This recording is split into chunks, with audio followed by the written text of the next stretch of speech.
الحمد لله نحمده ونستعينه ونستغفره ونؤمن به ونتوكل عليه ونعوذ بالله من شرور أنفسنا ومن سيئات أعمالنا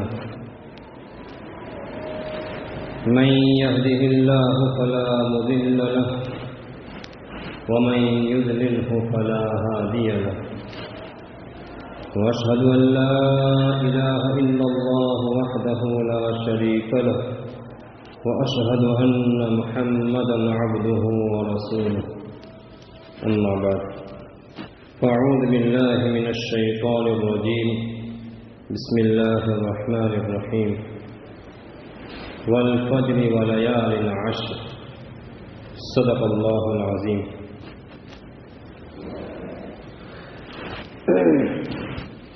محترم حضرات،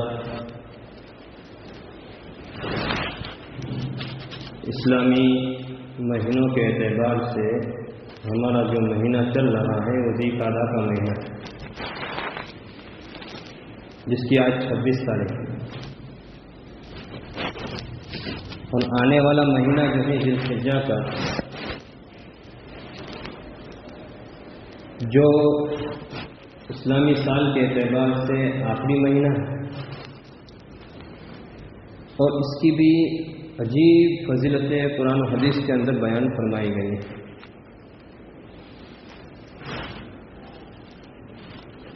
چونکہ آئندہ جمعہ سے پہلے یہ مہینہ شروع ہو جائے گا، تو اس مہینے کی فضیلت کے متعلق شروع کے جو 10 دن ہیں اس کے متعلق کچھ عرض کرنا ہے.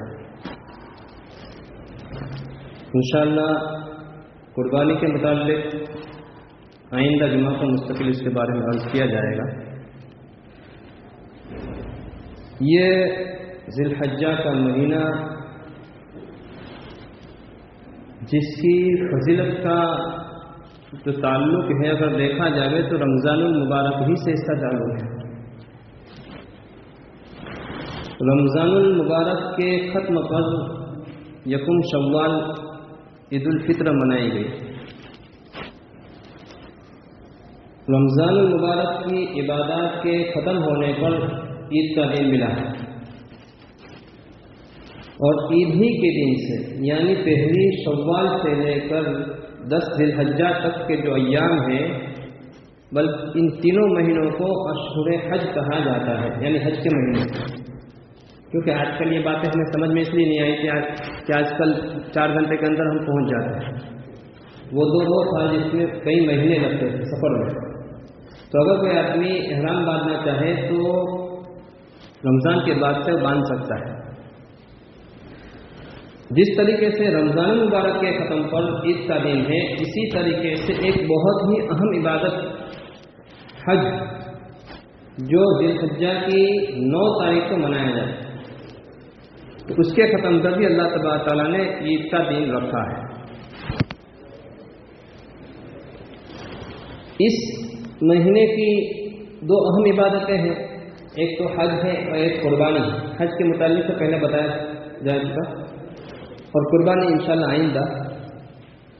ابھی جو میں نے آیت کریمہ پڑھی ہے والفجر ولیال عشر، اس آیت کریمہ میں اللہ تبارک تعالیٰ نے 10 راتوں کی قسم کھائی ہے. اللہ سبحانہ و تعالیٰ کا کسی چیز کی قسم کھانا، یہ اس چیز کی عظمت اور اس کی حرمت اور اس کی عظمت کو بیان کرنا مقصود ہوتا ہے. یہ اکثر مفسرین کے نزدیک اس سے مراد 10 راتیں یہ ذی الحجہ کی جو آئندہ مہینہ شروع ہو رہا ہے. البتہ دوسرا اقوال بھی ہے. اس میں دین کی فضیلت بھی مستقل الگ ہے اور رات کی فضیلت بھی الگ ہے. دین کی فضیلت میں جو اہم عبادت ہے وہ روزہ ہے. حدیث میں آتا ہے کہ جو ان ایام میں یعنی 9 دن کے اندر، عید کے دن تو روزہ نہیں رکھنا ہے، ان 9 دنوں کے اندر کوئی آدمی روزہ رکھے گا تو اللہ سبحانہ و تعالیٰ جو ہے اس کو